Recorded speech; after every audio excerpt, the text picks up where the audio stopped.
अस्सलाम वालेकुम नाज़रीन, दिन भर की अहम खबरों के साथ पाकिस्तान लाइव में खुशामदीद। मैं हूँ मारिया नसीर। मैं हूँ अली डार और मैं हूँ आयशा सलमान। आज पाकिस्तान लाइव में बहुत सी अहम खबरें डिस्कस करेंगे। अभी सबसे अहम जो हॉट टॉपिक है वो ये है कि पाकिस्तान और नीदरलैंड का मैच इस वक्त जारी है, वर्ल्ड कप का ये दूसरा मैच, और पाकिस्तान इस वक्त बैटिंग कर रहा है। पाकिस्तान अनफॉर्चुनेटली एक विकेट गंवा चुका है। दिन भर मैच की ताज़ा तरीन सूरत हाल से हम आपको PNN पर अपडेट रखेंगे।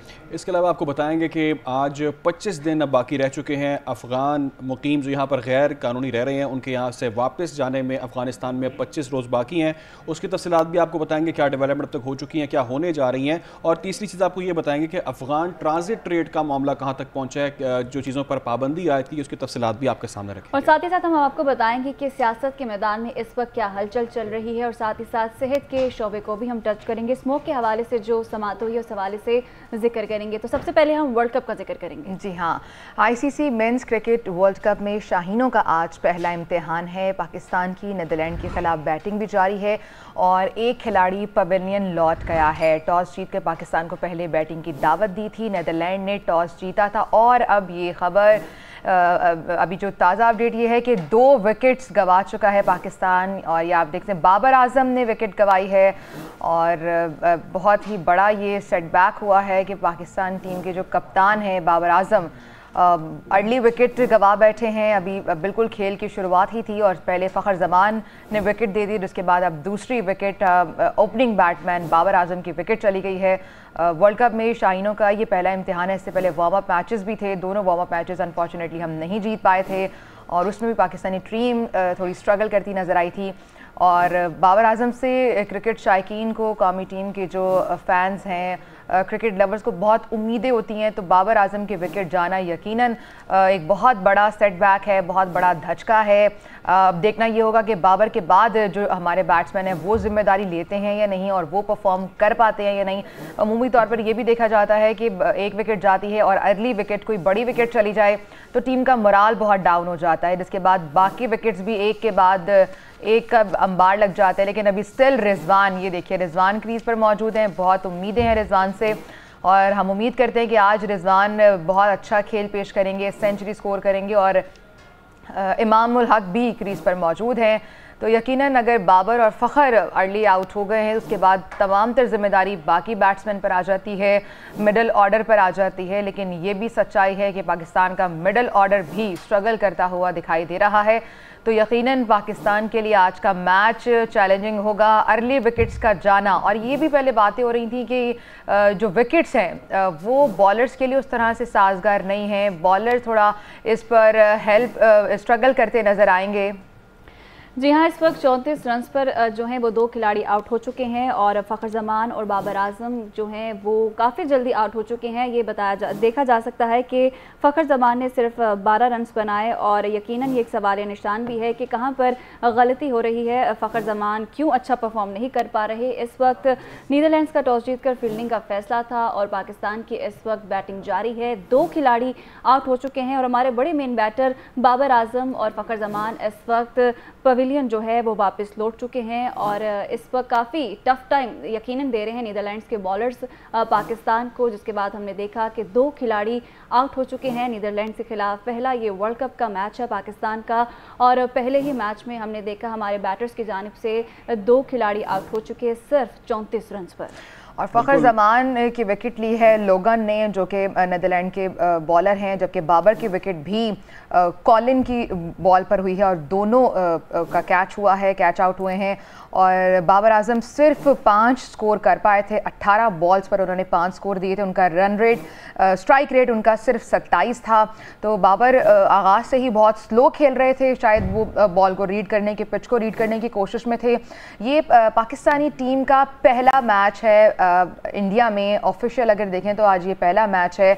और फ़खर भी बहुत कम स्ट्राइक रेट के साथ खेल रहे थे, गो के मोहम्मद रिजवान 200 के स्ट्राइक रेट से खेल रहे हैं, और इमाम उल हक 83 के स्ट्राइक रेट से खेल रहे हैं, और बाबर बहुत स्लो खेल रहे थे। क्या वजूहात हैं, इस पर क्रिकेट एक्सपर्ट से भी बात करेंगे, और बाबर की अर्ली विकेट का चले जाना कितना बड़ा सेटबैक है। हमें नीदरलैंड को कोई हल्की टीम भी नहीं लेना चाहिए, क्वालिफायर खेल कर आई है, वेस्ट इंडीज़ को वर्ल्ड कप से जो है वो आउट करके, तो नीदरलैंड इस वक्त यहाँ पर मौजूद है, और इस वक्त जो है काफ़ी बुरी परफॉर्मेंस हम कह सकते हैं कि 34 रन पे 2 खिलाड़ी आउट। जिसको हमने हल्की टीम लिया हुआ है उस टीम ने आपके कप्तान को भी आउट कर दिया। उससे पहले आपके फ़खर जमान जो काफ़ी अरसे से परफॉर्म नहीं कर रहे, फ़खर जमान उनके अब भी आप देख लें आज की छोटी टीम के खिलाफ भी उन्होंने सिर्फ 12 स्कोर किया और बाबर आजम आते साथ ही पवेलियन वापस लौट गए। छोटी टीम जो टीम वर्ल्ड कप खेलने आई है, मेरा ख्याल है वो छोटी टीम नहीं हो सकती है। किसी भी टीम को हमें छोटा नहीं समझना चाहिए। अगर हम रैंकिंग्स की बात करें तो छोटी टीम है, वो वर्ल्ड कप में तो शिरकत तो कर ली उन्होंने, लेकिन उसके बावजूद भी ओडीआई के टॉप के बैट्समैन की विकेट चले जाना, तो ये अफसोसनाक चीज है ना कि आप टॉप बैट्समैन हैं। अगेन सवाल निशान, हम सब कह रहे थे कि अच्छा परफॉर्म नहीं कर रहे हैं। अच्छा, आपको पता है सोशल मीडिया पर इतनी बातें चल रही हैं इस बारे में कि अगर बाबर कोई बड़ा फैसला नहीं लेते तो वर्ल्ड कप के बाद बाबर के खिलाफ कोई बड़ा फैसला आ सकता है। यानी ये बातें हो रही हैं कि बाबर की कैप्टनसी भी जा सकती है। तो हम देख रहे हैं कि बाबर की कैप्टनसी में अभी तक तो उस तरह से एशिया कप जैसे हमारा बहुत बुरी परफॉर्मेंस थी और इवन बाबर भी उस तरह से परफॉर्म नहीं कर पा रहे हैं। बहुत क्रिकेट देखिए जो एनालिस्ट कह रहे हैं, जो बातें इस वक्त चल रही हैं तमाम तर सोशल मीडिया पर, मैंने भी कुछ लोगों को सुना, उनका कहना यह है कि टॉप 4 में प्रेडिक्शन अगर हम की बात करें तो टॉप 4 में पाकिस्तान का जाना मुश्किल नज़र आता है इस टीम के साथ, इस परफॉर्मेंस के साथ, क्योंकि जो 2 हमने वार्म अप मैचेस खेले उसमें हमें शिकस्त हुई। आज तीसरा मैच है और एक हल्की टीम की बात हम कर रहे हैं, नीदरलैंड जो बहुत बड़ी टीम है और 3 आउट हो गए। खबर सामने आ रही है अजहर खान साहब, बड़ी अनफॉर्चुनेट खबरें आ रही हैं। 3 हमारी अर्ली विकेट्स का चले जाना और बाबर की भी अर्ली विकेट का चले जाना कितना बड़ा सेटबैक है। सेटबैक तो ये पाकिस्तान की टीम जो है वो जो नीदरलैंड ने टॉस जीतकर जो बॉलिंग करने का फैसला किया है वो ऑब्वियसली उन्होंने कुछ सोच समझ के किया होगा, क्योंकि पिच जो है वो इतनी मतलब है कि आसान नहीं है बैटिंग के लिए। थोड़ा सा ड्राई पिच है, बॉल रुककर भी आता है।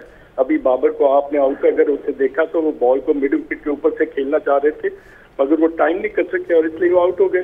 तो ये पाकिस्तान के लिए बड़ा लम्हा फिक्रिया है और पाकिस्तान को एक सब्सटेंशियल पार्टनरशिप की जरूरत है दोनों तरफ से। अगर आप इसी तरह विकेटें अगर गवाते रहे तो ये पाकिस्तान के लिए बहुत सारी मुश्किलात पेश आ सकती हैं।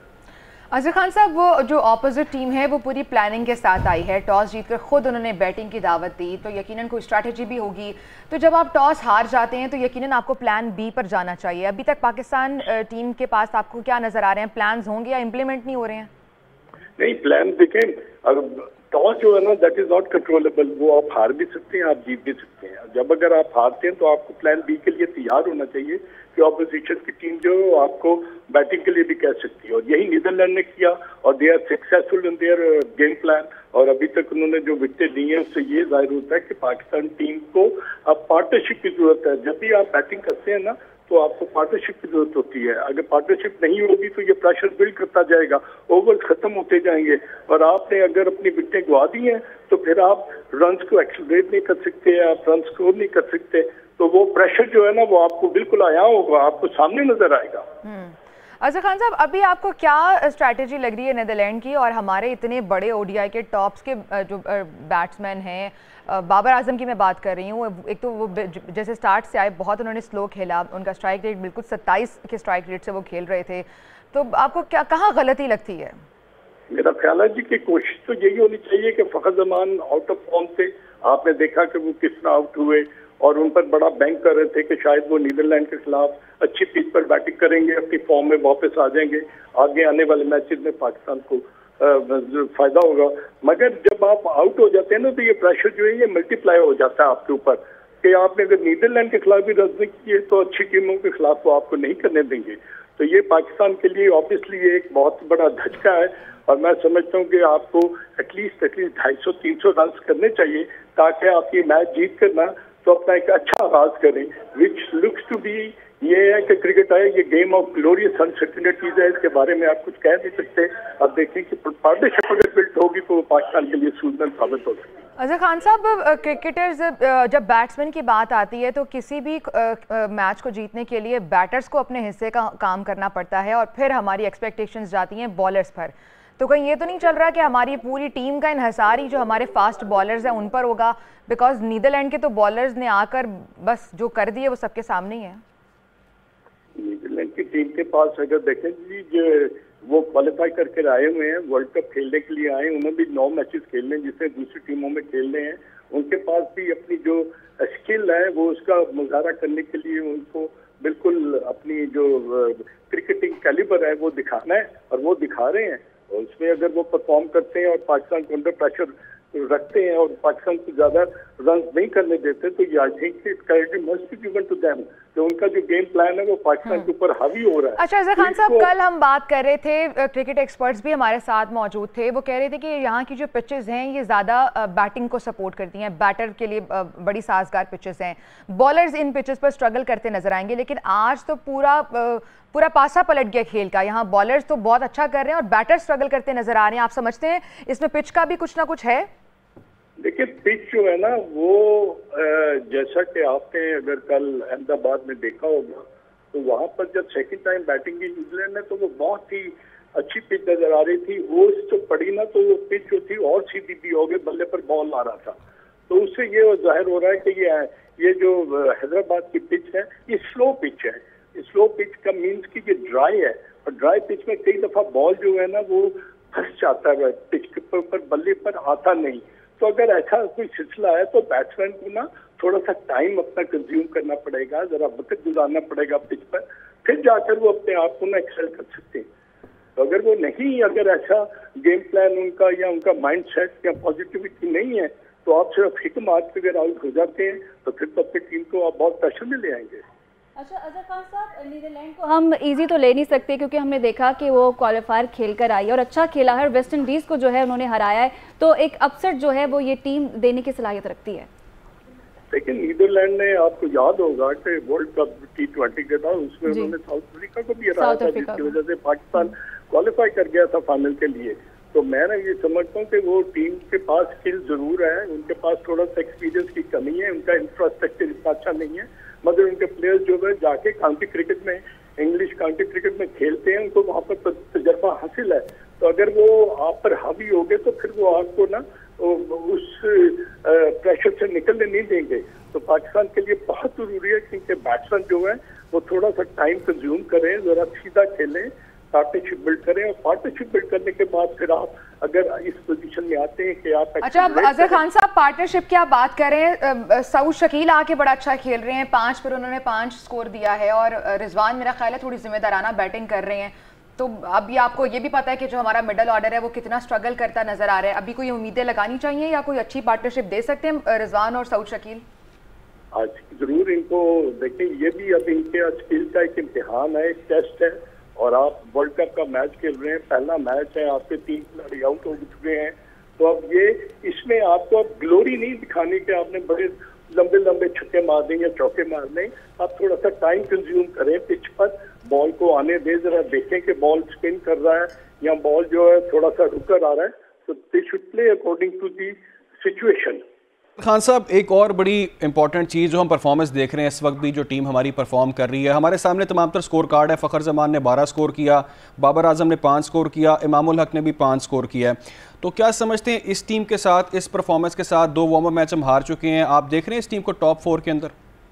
देखिए ये प्रेशर तो बहुत आ गया है ना, पाकिस्तान में 3 खिलाड़ी आउट हो गए, पहला मैच ठीक है, वार्म अप गेम्स में आपने बाबर ने उसका परफॉर्म किया, रिजवान ने भी सेंचुरी की, तो मगर जब when you are playing in a mega event और उसका पहला मैच है तो यू मीन बिजनेस। दूसरी टीम फिर आपको इस तरह लॉलीपॉप तो नहीं देगी कि आपके 24 ओवर जो है नॉन रेगुलर बॉलर ने ऑस्ट्रेलिया के खिलाफ दिए। तो मैं ये समझता हूँ कि इस मैच में अब पाकिस्तान के बैटिंग जो मिडल ऑर्डर उस पर बहुत प्रेशर होगा, खासतौर पर इफ्तिखार और सऊद शकील और Rizwan, they should go for at least 40 over अगर ये खेलते हैं तो फिर पाकिस्तान की बैटिंग जो है ना वो अच्छे रन कर सकती है। अजहर खान साहब, लग ये रहा है कि 40 ओवर तक बात जाएगी नहीं और मैच थोड़ा अर्ली फिनिश हो जाएगा।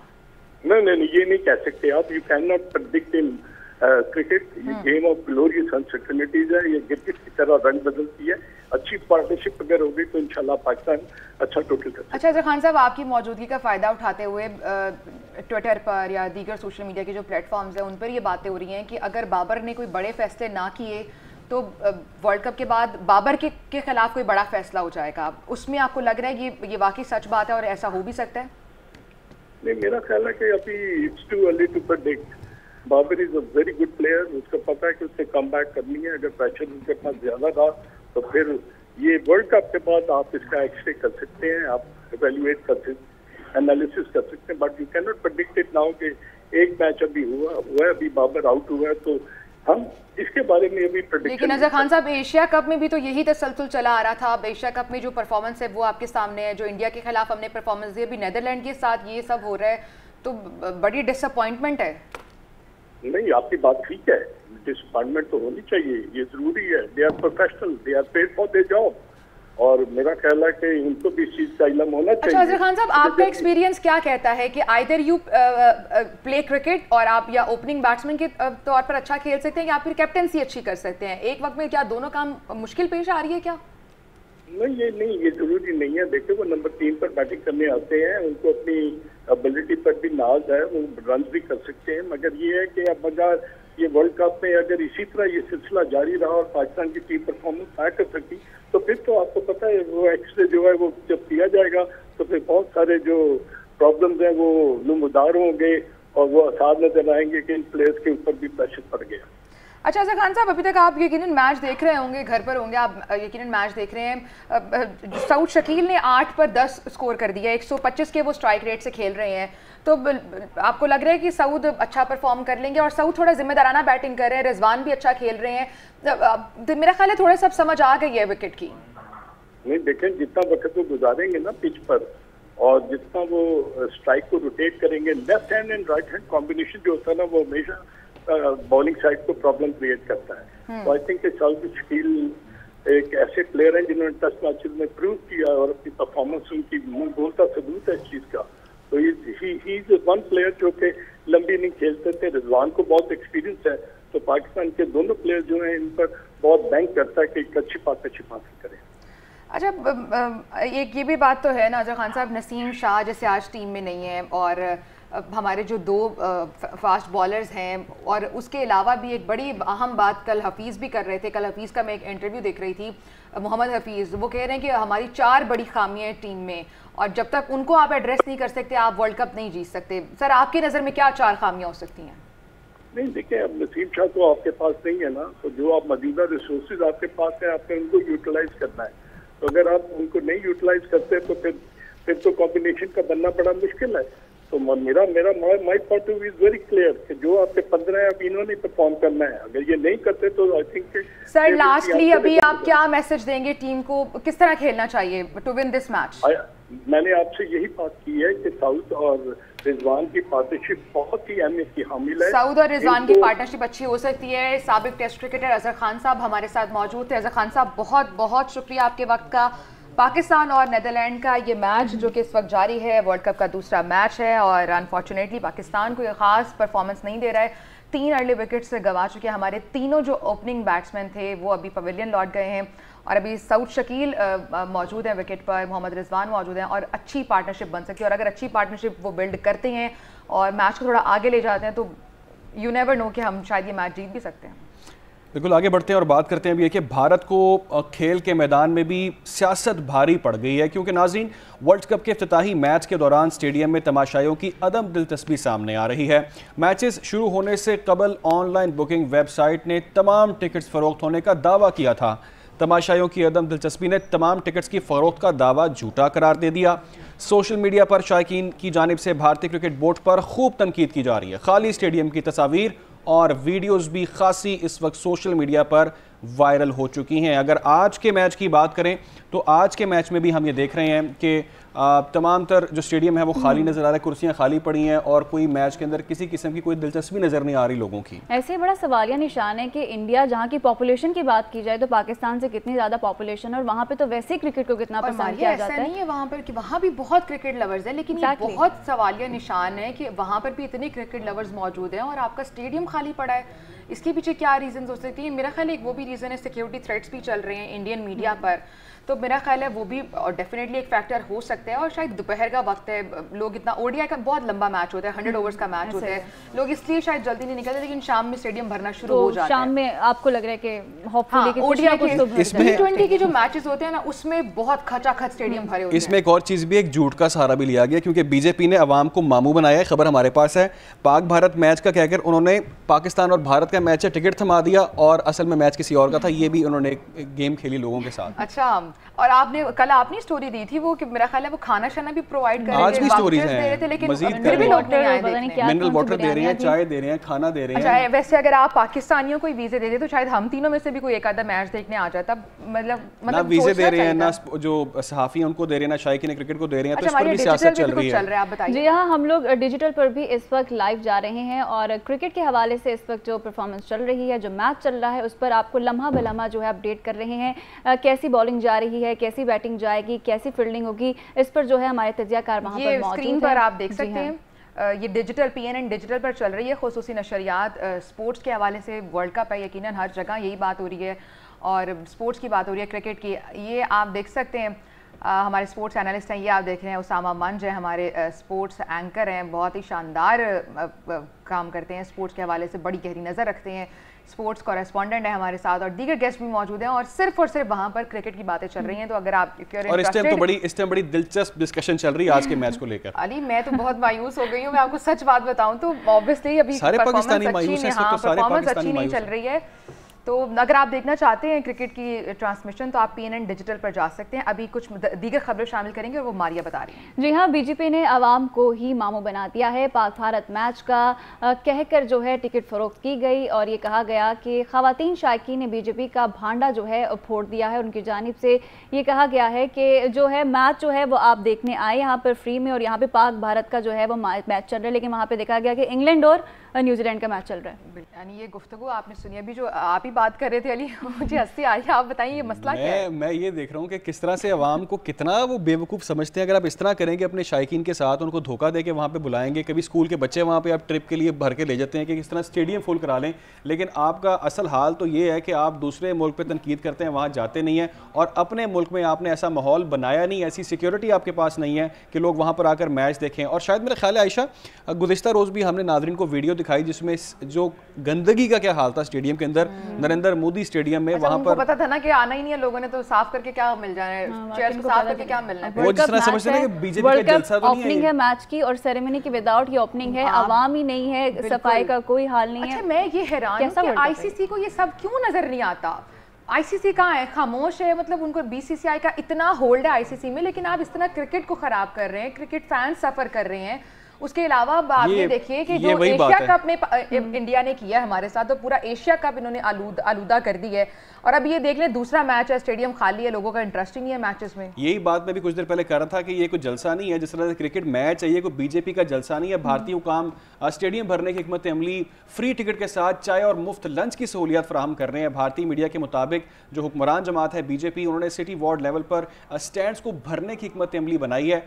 मकामी ऑफिशियल्स टिकट के साथ चाय और लंच के फ्री वाउचर्स भी दे रहे हैं। तो ये एक स्ट्रैटेजी अडॉप्ट की गई है, जिस तरह से कोई बीजेपी का जलसा होता है, लोगों को लालच दी जाए, लोगों को कोई मुफादात दिए जाए जिससे वो मैच देखने के लिए वहां पर आ जाए। बड़ी फ्लॉप स्ट्रैटेजी रही है। उसके बाद भी देख रहे हैं कि स्टेडियम खाली और वर्ल्ड कप और स्टेडियम खाली और इंडिया में मैचेस हो रहे हैं। मतलब कि इंडिया में जहां इतनी पॉपुलेशन है, अगेन वही सवाल, इतनी पॉपुलेशन, इतने क्रिकेट लवर्स हैं, उसके बावजूद हम बचपन से जब इंडियन ड्रामास देखते थे, एक दौर था जब इंडियन वहाँ पे 500 करोड़ 1000 करोड़ ये बातें होती थी, लेकिन हकीकत पता है क्या है, वहाँ की आवाम बहुत गरीब है, गुर्बत है, they can not afford ticket. और आपके अपने कप्तान Virat Kohli, free tickets, now they are giving free tickets. अब आप फ्री दे रहे हैं। आपके अपने कप्तान विराट कोहली साहब अपने इंस्टाग्राम पर क्या ट्वीट कर रहे, क्या वो पोस्ट कर रहे हैं कि भाई मेरे से टिकट ना मांगना। और फिर उनकी वाइफ अनुष्का शर्मा वो क्या वापस उसको पोस्ट को रीपोस्ट करती हैं कि अगर विराट आपके मैसेज का जवाब ना दे तो फिर मुझे मत कहना कि विराट को कहो कि मैसेज चेक कर ले।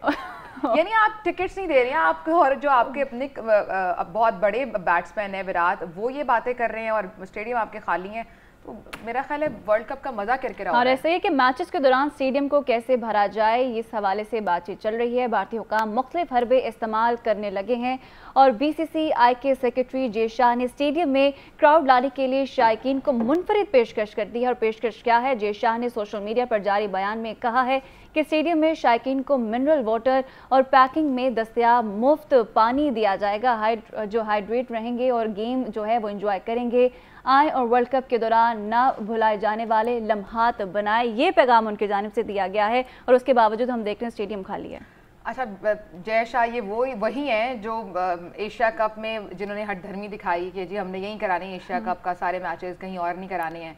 वही जेशा अब सिर्फ मिनरल इसको वाटर क्या दे रहे हैं। मुकाफाते अमल कैसे हम लोग? नहीं आप देखें कि वही जैसा मिनरल वाटर बेच रहे हैं, मिनरल वाटर बेच रहे हैं स्टेडियम में, और अब थोड़ी सी आप लाइन सी और सेंटिमेंटल बना लेते, लोग आ जाते, मतलब लाइन बड़ी कैचिंग है। हाँ, लाइन बहुत कैचिंग है।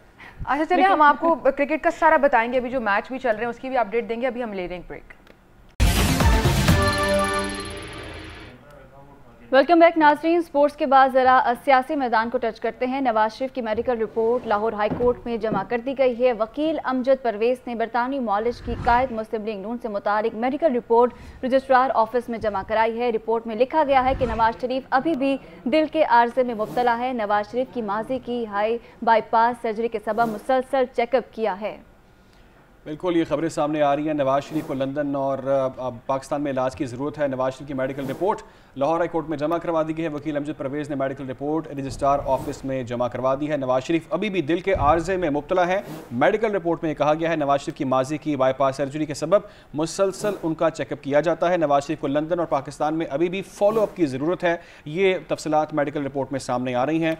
तो नवाज शरीफ की तबीयत अभी भी ठीक नहीं है और वकील अमजद परवेज़ ने ये रिपोर्ट जमा करवाई है रजिस्ट्रार ऑफिस में, और दिल के आर्जे में वो मुब्तला है। मेडिकल रिपोर्ट में कहा गया है अब माजी में भी उनका बाईपास हो चुका है। सर्जरी के सबब उनका मुसलसल चेकअप किया जाता है और इसीलिए उनके फॉलोअप की ज़रूरत है। नवाज शरीफ की medical report Lahore high court में जमा करवा दी गई है। जी हाँ, वकील अमजद परवेज़ ने मेडिकल रिपोर्ट रजिस्ट्रार ऑफिस में जमा कराई है और ये मेडिकल रिपोर्ट में कहा गया है कि नवाज शरीफ अभी भी दिल के आर्जे में मुब्तला हैं। माजी की बाईपास सर्जरी के सबब उनका मुसलसल चेकअप किया गया है। इसी हवाले से मजीद तफसीलात जानेंगे। हमारे नुमाइंदे सुलेमान अवान हमारे साथ मौजूद है। सुलेमान अवान बताएगा रिपोर्ट में मजीद क्या कहा गया?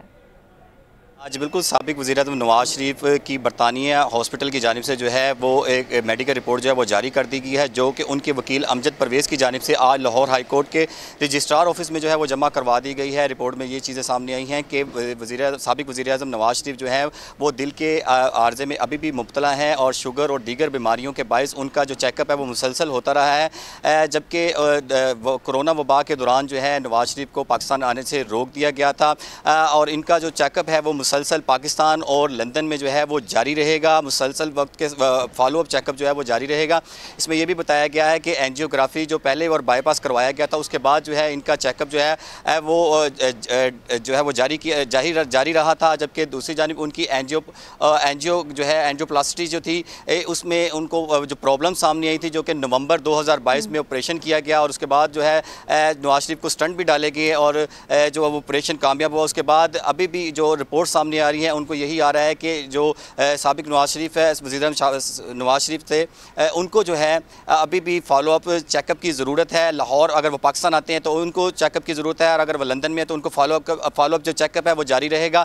13 नवंबर 2019 को जो है लाहौर हाई कोर्ट ने नवाज शरीफ को जो है वो बैरून मुल्क इलाज की इजाज़त दी थी। जी अच्छा सुलेमान अवान, जिस तरह कि आपने बताया कि उन्हें फॉलोअप चेकअप्स की ज़रूरत है, तो क्या आपकी अगर किसी नून लीग के रहनुमा से बात हुई हो, क्या आने की जो तारीख नवाज शरीफ की वो चेंज हो सकती है इसके बाद, इस रिपोर्ट के बाद? देखिए अभी जो तमाम तर जो वकला हैं उनकी जानिब से ये बता दिया गया है कि नवाज शरीफ जो है वो 21 अक्टूबर को जो है वो पाकिस्तान आएंगे और इस हवाले से जो हिफाजती ज़मानतें हैं वो भी हमारे ज़राए के मुताबिक ये है कहना उनका वकला का कि वो जो हिफाजती ज़मानतें हैं वो भी तैयार कर ली गई हैं और जो अभी तक तारीख है वो 21 अक्टूबर ही बताई जा रही है और उस हवाले से जो तैयारियाँ हैं वो भी मुकम्मल कर ली गई हैं कि किस तरह उनका इस्तकबाल किया जाएगा और जो अदालतों के केसेस जो उनके चल रहे हैं, जिन केसेस में वो इश्तिहारी हैं, उस हवाले से उनकी जो हिफाजती ज़मानतें हैं वो भी तैयार कर ली गई हैं और जैसे 21 अक्टूबर को वो आएंगे वो अपने आप को अदालतों में पेश करेंगे, सिलेंडर करेंगे और हिफाजती ज़मानतें लेंगे और उसके बाद जो है वो अदालतों का सामना करेंगे। जी ठीक है, बहुत शुक्रिया सुलेमान अवान हमारे साथ मौजूद थे। तो नवाज शरीफ जो कि ऑलरेडी इलाज के लिए बाहर मौजूद थे और उन्होंने 21 अक्टूबर को पाकिस्तान वापस आना था। मेडिकल रिपोर्ट आ चुकी है और उसमें ये कहा गया कि उनकी हालत जो है वो भी ठीक नहीं है, वो स्टेबल नहीं है, अभी भी वो दिल के आर्जे में मुब्तला है। तो डेफिनेटली जब दिल के आर्जे में मुब्तला है तो डेफिनेटली उसका इलाज पाकिस्तान या लंदन में होगा। हैं कि एक जानिब उनके वापसी के लिए पूरी तैयारियां हो रही हैं, जलसे हो रहे हैं और दूसरी जानिब इस तरह की मेडिकल रिपोर्ट का सामने आना, तो जब तक वो वापस नहीं आ जाते तब तक चीज़ें कंफर्म नहीं होगी। आगे बढ़ेंगी। मुस्लिम लीग नून की क़यादत ने नवाज शरीफ के इस्तकबाल के लिए कारकुनों को पंजाब भर में सरगर्मियाँ तेज़ करने की हिदायत जारी कर दी हैं। लीगी रहनुमाओं को हिदायत की गई है कि अपने अपने हलकों में वर्कर्स कन्वेंशन का इनेकाद करें। मरियम नवाज वीडियो लिंक के जरिए खिताब भी करेंगी। पंजाब में पार्टी टिकट होल्डर्स को कहा गया है कि रोज़ाना की बुनियाद पर अपने हलकों में कॉर्नर मीटिंग्स करें। लाहौर की वर्कर्स कन्वेंशन से साबिक वज़ीर-ए-आज़म शहबाज शरीफ, मरियम नवाज और हमजा शहबाज भी खिताब करेंगे। जी हाँ, नवाज शरीफ की आमद पर 21 अक्टूबर को मीनार पाकिस्तान जलसे में ज़्यादा से ज़्यादा लोगों की हाज़िरी यकीनी बनाने की हिदायत की गई है। तो मुस्लिम लीग नून इस वक्त काफ़ी मुतहर्रिक है और मुस्लिम लीग नून के इस वक्त उन्होंने हिदायत की है अपने दीगर कायदीन को, वर्कर्स को, कि वो वोटर को जो है वो मुतहर्रिक करे और नवाज शरीफ की वापसी के लिए जो है वो खूब तैयारी करे। लीगी रहनुमाओं की हिदायत की गई है कि अपने अपने हलकों में वर्कर्स कन्वेंशन का इनेकाद करें। मरियम नवाज वीडियो लिंक के जरिए खिताब करेंगी। पंजाब में पार्टी टिकट होल्डर्स को कहा गया है कि रोजाना की बुनियाद पर अपने हलकों में कॉर्नर मीटिंग्स करें। लाहौर के वर्कर्स कन्वेंशन से साबिक वज़ीर-ए-आज़म शहबाज शरीफ, मरियम नवाज और हमजा शहबाज खिताब करेंगे। बिल्कुल, नवाज शरीफ की आमद पर 21 अक्टूबर को मीनार पाकिस्तान जलसे में ज़्यादा से ज़्यादा लोगों की हाज़िरी को यकीनी बनाने की हिदायत की गई है और उस हवाले से तमाम तरह इक़दाम किए जा रहे हैं और अब पार्टी कारकुनान को मुतहरिक करने की कोशिश की जा रही है। आगे बढ़ते हैं। नून लीग के सेनेटर हैं इरफान सिद्दीकी, उन्होंने कहा कि नवाज शरीफ की वापसी का प्रोग्राम उन्होंने बता दिया है। नवाज शरीफ की वापसी में कोई तब्दीली नहीं हुई। सेनेटर इरफान सिद्दीकी कहते हैं कि उनकी वापसी के प्रोग्राम में तब्दीली का कोई मशवरा नहीं मिला। नून लीग में कोई मफामती या मुज़ाहमती ग्रुप नहीं है, ये उनकी जानिब से वाज़ेह किया गया। 21 अक्टूबर को वतन वापसी का प्रोग्राम फाइनल है। नवाज शरीफ चंद रोज़ में उम्रे के लिए सऊदी अरब रवाना होंगे, ये उन्होंने बताया है। उम्रा अदायगी के बाद वो मुत्तहिदा अरब अमारात जाएंगे। उन्होंने क्या कहा, आपको दिखाते हैं।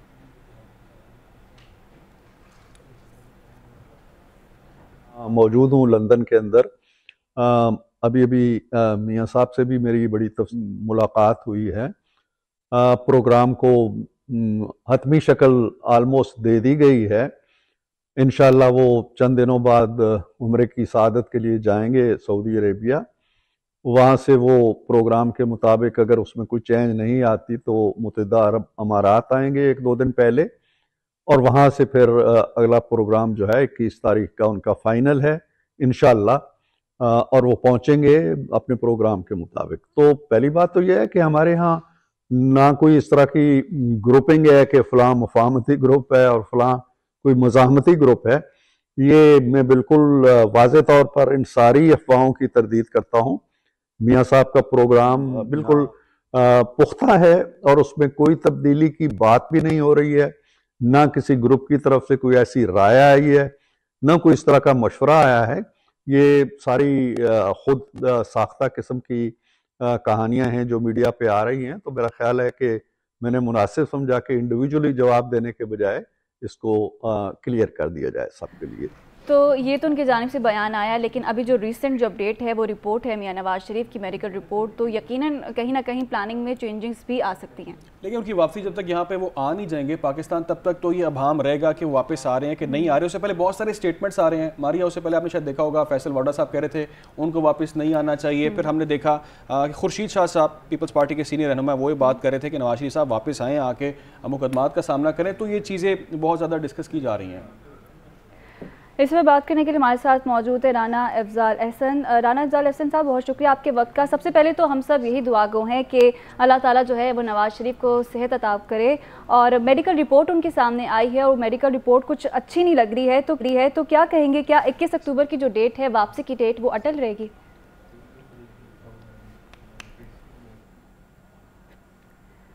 वो लैंड करेंगे, उसके बाद मीनार पाकिस्तान में एक रिकॉर्ड और एक हिस्टोरिक तारीखी जलसे से वो खिताब करेंगे। यही फाइनल है। अच्छा सर, ये जो बातें चल रही थी कि मशवरे दिए जा रहे हैं कि वापसी का प्लान मौखर किया जाए, इस बयान पर आप क्या कहेंगे? देखिए, ये पाकिस्तान में बदकिस्मती से रूमर्स और प्रोपेगेंडा बहुत सारे चलाए जाते हैं। जब मियाँ साहब जहाज में बैठ भी जाएंगे तो तब भी लोग कहेंगे कि पता नहीं ये जहाज लैंड भी करेगा या नहीं करेगा। लेकिन मियाँ साहब की फाइनल है 21 अक्टूबर को वापसी। और जो मुख्तलिफ लोग बयान दे रहे हैं, हमारी जमात में तो ऐसी कोई डिस्कशन नहीं है। पार्टी भरपूर तरीके से तैयारियों में मसरूफ है। अगर आप हमारा सोशल मीडिया देखें तो दिन में कोई 50-100 फंक्शन हो रहे हैं, कॉर्नर मीटिंग्स हो रही हैं, रैलीज हो रही हैं, छोटे जलसे हो रहे हैं। तो हर लिहाज से वर्कर मुतहरिक है और मियाँ साहब की वापसी की तैयारियां कर रहे हैं।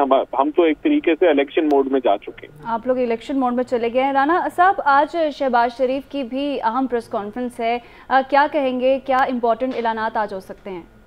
देखिए, उसके लिए तो आपको इंतजार ही करना पड़ेगा। बस अभी थोड़ा ही टाइम रह गया, अभी वो फिर प्रेस कॉन्फ्रेंस स्टार्ट करेंगे। अच्छा, जिस तरह राना साहब आपने कहा है कि जो बयानात आ रहे हैं उसकी तो आपने तरदीद कर दी है, लेकिन बयानात कोई ना कोई बात होती है तो कोई ना कोई बात निकलती है, बयान निकलता है।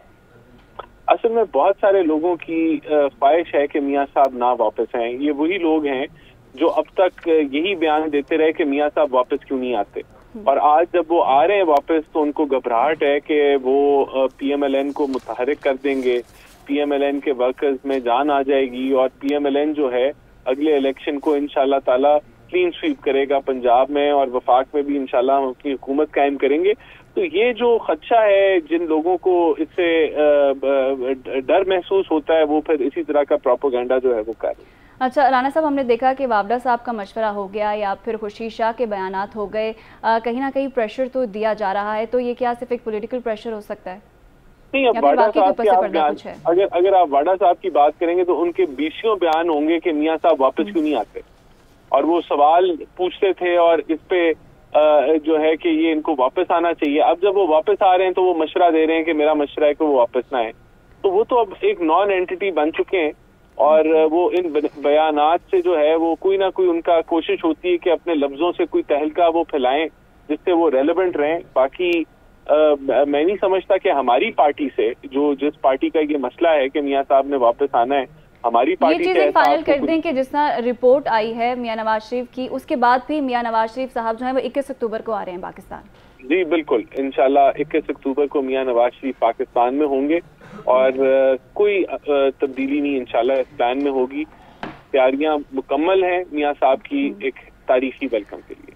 प्लान जो है आपका वही अटल है और मियाँ नवाज शरीफ 21 अक्टूबर को आ रहे हैं। बहुत शुक्रिया राना अफजाल एहसान साहब हमारे साथ मौजूद थे। तो उन्होंने तो कह दिया कि मेडिकल रिपोर्ट जो भी आई है और मियाँ नवाज शरीफ पाकिस्तान आ रहे हैं 21 अक्टूबर को। दिल के आर्जे में मुब्तला हैं वो। ये medical report Lahore high court में आज नून लीग की जानिब से जमा करवाएगी, लेकिन उसके बाद भी वो कह रहे हैं कि 21 अक्टूबर को वो आ रहे हैं, तो इट मींस दैट कि दे हैव डिसाइडेड दैट कि वो वापस आ रहे हैं। अच्छा, एक और बड़ी जो इंटरेस्टिंग चीज़ उन्होंने बोली कि कुछ ही देर में जो शहबाज शरीफ की प्रेस कॉन्फ्रेंस है वो बहुत ज़्यादा उन्होंने एक क्यूरोसिटी पैदा कर दी है कि आप वो देखें, उसमें जो बड़ी चीज़ें वो बात करेंगे उस पर भी बात होगी। अभी आगे बढ़ते हैं, एक और अहम खबर हम शामिल कर लेते हैं पाकिस्तान लाइव में। पाकिस्तान से गैर कानूनी अफगान बाशिंदों के इनखला का आगाज़ हो चुका है। 16 ट्रकों में से 30 खानदानों को तुरखम के रास्ते अफगानिस्तान वापस भेज दिया गया है। बिल्कुल, बहुत ही इंपॉर्टेंट डेवलपमेंट है। ट्रकों में 350 अफराद में ख़वातीन और बच्चे भी शामिल हैं। कानूनी तकाजे पूरे होने के बाद इन अफराद को अफगानिस्तान भिजवाया गया है। अफगान कमिश्नरेट खैबर पख्तूनख्वा के मुताबिक सूबे में रजिस्टर्ड अफगान महाजिरीन की तादाद 10 लाख है और अब ये तफसीलात सामने आ रही हैं कि गैर कानूनी मुकीम जो यहाँ पर अफराद हैं उनको वापस उनके मुल्क अफ़गानिस्तान भिजवाने का अमल शुरू हो चुका है। तफसीलात मैं आपको बता देता हूँ नाज़रीन, वो ये हैं कि सूबे में रजिस्टर्ड अफ़गान महाजिरीन की तादाद 10 लाख है। इसके अलावा 7,75,000 अफ़गान गैर कानूनी तौर पर पाकिस्तान में दाखिल हुए। उनमें से 3 लाख से ज़्यादा अफ़गान शहरी तालिबान हुकूमत के क़याम के बाद पाकिस्तान में आए थे और बलूचिस्तान में मुकीम अफ़गान बाशिंदों की तादाद 8.5 लाख के लगभग बताई जा रही है। इनमें से 2.5 लाख गैर कानूनी तौर पर यहाँ पर मुकीम थे और अब ये फैसला किया गया जिसमें 25 रोज़ बाकी रह चुके हैं, 25 डेज़ आर लेफ्ट। उसके बाद आपको अपने मुल्क अफ़गानिस्तान वापस जाना होगा। जो लोग यहाँ पर इलीगली पाकिस्तान में रिहाइश पजीर हैं उसके बाद उनके खिलाफ कार्रवाई का आगाज़ कर दिया जाएगा। जायदादें जो हैं वो कुर कर दी जाएंगी उनकी, और जो भी कारोबार है उसको भी बंद कर दिया जाएगा, उसके खिलाफ एक्शन लिया जाएगा। दूसरी जानिब निगरान वज़ीर ख़ारजा खलील अब्बास जलानी की अफ़गान हम मनसब के साथ बैठक भी हुई है। उस बैठक के हवाले से भी आपको बता दें कि दोनों रहनुमाओं की मुलाकात चीन के शहर तिब्बत में हुई है। इसी यहाँ मामले पर हमारे साथ बात करने के लिए मौजूद हैं साबिक सफ़ीर हैं नजमुल साकिब साहब। नजमुल साकिब साहब, बहुत शुक्रिया आपके वक्त के लिए। ये तमाम तर चीज़ें इस वक्त ऑन रिकॉर्ड मौजूद हैं कि बहुत सारे अफ़गानी वापस अपने मुल्क जाना शुरू हो चुके हैं और गिरफ्तारियाँ भी अमल में आ रही हैं। 25 डेज़ आर लेफ्ट, जिसके बाद कार्रवाई का मज़ीद आगाज़ किया जाएगा और सख्त एक्शन लिया जाएगा। क्या समझते हैं आप ये बेहतरीन इक़दाम है? इसके बाद जो मईशत है, जो मामलात हैं, जो टेररिज्म है और दीगर जो मामला जुड़े हैं इससे, उसमें बेहतरी आपको नज़र आएगी? पहले तो आपने ये देखना है कि आप किस हवाले से इस इकदाम को देख रहे हैं जो कि हुकूमत पाकिस्तान ने अनाउंस किया है। एडमिनिस्ट्रेटिवली देख रहे हैं, टेक्निकली देख रहे हैं, यूनाइटेड नेशंस के एंगल से देख रहे हैं, रेफ्यूजीज़ के एंगल से देख रहे हैं, या फिर दो तरफा ताल्लुकात जो पाकिस्तान अफगानिस्तान के हैं उसके एंगल से देख रहे हैं, कि आप ह्यूमैनिटेरियन ग्राउंड से देख रहे हैं। मैंने आपको ये जो 4-5 एरियाज बताए हैं ना, चूंकि इस वक्त बहुत सारे लोग इस खबर को सुन रहे हैं और उनको समझ नहीं आ रही, क्योंकि कोई एक प्लेटफॉर्म से बात करता है, कोई दूसरे से, तो जल्दी से ज़रा क्लैरिफाई कर देते हैं कि ये जो UNHCR है या जो रेफ्यूजीज़ का स्टेटस है, ये एक अलहदा मसला है, ये एक टेक्निकल मसला है। पहली बात ये है कि दुनिया भर में जो 200 के करीब ममालिक हैं, उनमें अगर कोई गैर कानूनी तौर पे रहता है तो वो रह ही नहीं सकता, उसको भेज देते हैं आप। तो इसका मतलब ये है कि इनके रेफ्यूजी स्टेटस पे बात हो रही है। तो रेफ्यूजी स्टेटस में भी कुछ उसूल हैं, कुछ रवाबित हैं, कुछ जवाबित हैं जो पूरे करने पड़ते हैं। वो पूरे हो रहे हैं कि नहीं, वो हमने कुछ चीज़ों से जो है वो सरफे नज़र किया हुआ था कि चले कोई बात नहीं, फलाना कागज़ नहीं है, फलानी चीज़ नहीं है, चलो ये अफगान भाई हैं वगैरह वगैरह। तीसरी बात ये है कि अगर आप इसको इस एंगल से देख रहे हैं कि यूनाइटेड नेशंस फर्ज करें हमें कहता है या अफगानिस्तान हमें कहता है कि जी आप इनको भेज रहे हैं, ये गलत है, ये तो वॉलंटरी रिपैट्रिएशन होनी चाहिए, यानी जिसका भी दिल चाहता है वो आए और आप ज़बरदस्ती नहीं कर सकते। इसके बारे में आपको टेक्निकली बताऊंगा कि ये कोई इस तरह की चीज़ नहीं होती, उसमें आप अपने मुल्क के हालात देखते हैं। जो सबसे अहम पहलू है वो ये है कि ये फैसला क्यों लिया गया। ये फैसला इसलिए लिया गया कि हमें कुछ सहूलतकार नज़र आए, जो कि अगर आप देखें TTP का जो आपको हिसाब किताब नज़र आ रहा है, ये जो अभी बन्नू में हो गया, अभी मस्तूम में हो गया, अभी हंगू में हो गया, इस किस्म के कुछ हैं चीज़ें, और कुछ ऐसी चीज़ें हैं जो कि पब्लिक हम नहीं कर रहे, हुकूमत नहीं बता रही, और उसमें हमें लगता है कि रेफ्यूजीज़ के यानी गार्ब में, उनके भेस में कुछ ऐसे लोग जहाँ मौजूद हैं जिनकी के छानबीन हो रही है और उनको भी जाना है। आखिरी इसमें पहलू ये है कि ये सिर्फ अफगान रेफ्यूजीज के लिए या अफगान बहन भाइयों के लिए ये चीज़ नहीं है। यहाँ पे आके जो है वो चीज़ और ज़्यादा क्लैरिफाई होती है कि ये वो तमाम गैर कानूनी लोग जो इस वक्त पाकिस्तान में मौजूद हैं, उनको एक डेडलाइन दे दी गई है, और ये बहुत कम मुल्कों में ऐसे होता है।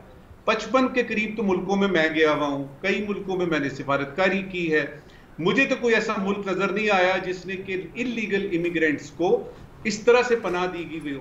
अच्छा, अब यह कि यूनाइटेड नेशंस का एंगल, उसको भी एक फिक्रे में बताते हैं। भाई अगर कोई रेफ्यूजी वाला होता है तो यूनाइटेड नेशंस के पास UNHCR है, मुख्तलिफ इदारे हैं जो उन रेफ्यूजीज की मदद करते हैं, दामे दरमे सुखने, वो किधर है? और ये चीज़ जो है, ये 3 या 4 मिलियन जो हमारे अफगान भाई इधर हैं या बहनें इधर हैं, उनके बारे में अगर आप पिछले 10-15 साल देख लें, कई दफ़ा हम सरकारी तौर पे बता चुके हैं कि भाई हम ये बोझ नहीं उठा सकते, ये एक इकोनॉमिक बोझ है, ये एक ऐसा बोझ है जो कि हमारे जो बाकी के यानी असली पाकिस्तानी हैं उन पे पड़ रहा है। लिहाजा इसको अगर आप पूरे को देखें, पूरे सिनारियो को जो मैंने आपको बताया जल्दी से, तो आपको समझ आएगी कि इसमें क्या वजूहात हैं। आखिर में ये है कि जो दो तरफा ताल्लुकात हैं, अभी हमने देखा कि हमारे यानी एम्बेसडर जो है special envoy to Afghanistan on Afghanistan matters Asif Durani साहब ने एक बड़ी इंपॉर्टेंट मीटिंग की है। कल हमने देखा कि तिब्बत में हमारे जो निगरान वजीर खारजा हैं जलील अब्बास जिलानी, वो यानी अफगान डेलीगेशन से बात कर रहे हैं। तो ये जहाँ तक सिर्फ इसका ताल्लुक है कि जी ये इकदाम हुकूमत पाकिस्तान कर रही है, तो मेरे नज़दीक ये बिल्कुल ठीक वक्त पे ठीक इकदाम हो रहा है। लेकिन उसमें यह है कि सलूक जो है, अब ये कि जो इसको इम्प्लीमेंट करते हैं वो उनसे दरख्वास्त है कि वो उन सलूक जो है वो अपना ठीक रखें, हुस्न सलूक से पेश आए, क्योंकि आफ्टर ऑल ये हमारे भाई हैं। ठीक है नैदर साहब, आपने बड़ा डिटेल्ड आपने एक्सप्लेन किया मामले का। एक वेरी लास्ट क्वेश्चन आपसे, वेरी क्विकली रिस्पॉन्ड। आप समझते हैं ये कि ये 25 दिन में ये अमल मुकम्मल हो पाएगा? जो अफ़गान गवर्नमेंट का रिएक्शन भी हमारे सामने आ रहा है और वो इस पर तनकीद कर रहे हैं इस फैसले के ऊपर, और वो बात कर रहे हैं कि जी ये मुमकिन नहीं है, इस तरह से आप इस फैसले को नाफिज नहीं कर सकते, हम इसको नहीं मानते, नाकाबिले कबूल है। कुछ फैमिलीज जो हैं वो जा रही हैं, वो ऑलरेडी तोरखम के ज़रिए पाकिस्तान से चली गई हैं, अफ़गानिस्तान पहुंच रही हैं। एक तो हमें ये प्रोसेस होता हुआ नज़र आ रहा है। अब ये डेडलाइन जो है ये कोई सहीफा तो नहीं है कि बस इसी दिन, हो सकता है हुकूमत एक्सटेंड कर दे। असल चीज होती है कि आपकी इंटेंशंस क्या हैं, ये जो फैसला है इसके पीछे कितने मुज़बिरात हैं, कौन से ऐसी चीजें हैं जिनकी बेस पे आपने ये फैसला किया है।